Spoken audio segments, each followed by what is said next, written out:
Recently, development of a new HYATT hotel affecting local businesses on Red River has caused community members to come together to voice their concerns about the effects it may have on the venues that create the live music scene. Destroy! Enjoy! Don't destroy! Enjoy! Don't destroy! Cheer Up Charlie's, one of the main venues affected, was notified only a few weeks ago of construction plans to the property that have been established by developers and their property owner months in advance. We're not against development, we just want them to be a little bit more considerate and thoughtful before they move on their project without notifying us. Scaffolding was placed along the limestone of the wall that makes up the background of the outdoor amphitheater, and they've also had to rip out $11,000 worth of landscaping along the structure as part of the construction affecting the aesthetic and use of the venue. People don't just go to every music venue or every bar that serves alcohol. There's definitely a community, there's a culture there, and that's something we've worked really hard to create. And I think people, when there's construction on site, it's a very different vibe and a very different ambiance, and it's very momentary, and sometimes it's very subconscious for customers. But we are worried that it will dig into our profits or how much money we make on a nightly basis. A statement released by the HYATT read, "We want to do everything we can to be great neighbors to those establishments that make Austin and the neighborhood so unique.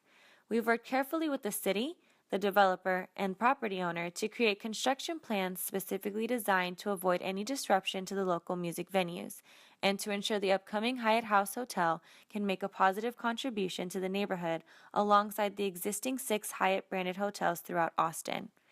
We certainly want to ensure the development supports the local businesses near the hotel."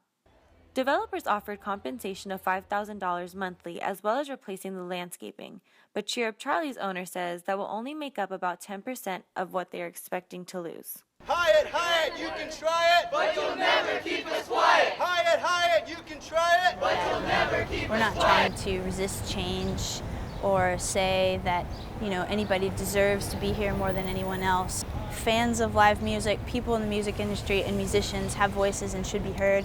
And I want to represent that, and I want people to know, developers to know, property owners to know, city government to know that when one of us is in trouble, we're all going to come out and say something about it and try to protect each other, because we don't really feel adequately protected by the place we live, and that's not right. For one independent musician, Cheer Up Charlie's gave them a venue to play before they had any credibility to their name.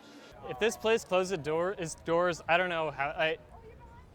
I don't know another place where I could go. Or not only am I really good friends with the folks who own it, who run it, and know that I like as weird of a show, and no matter what kind of music I'm playing, I always have a stage here for it. Cheer Up Charlie's owner says she hopes all stakeholders can begin to be included in discussions and decisions that will affect them. So I'm not going to say, there's nothing you can do just because you're rallying. It's still not. There's not anything you can do. I think, it's worth something, and if anything, it's worth, future developers coming in and just being a little bit more considerate about how they are affecting the local businesses in their area. Reporting for the University of Texas, I'm Alicia Jasmine.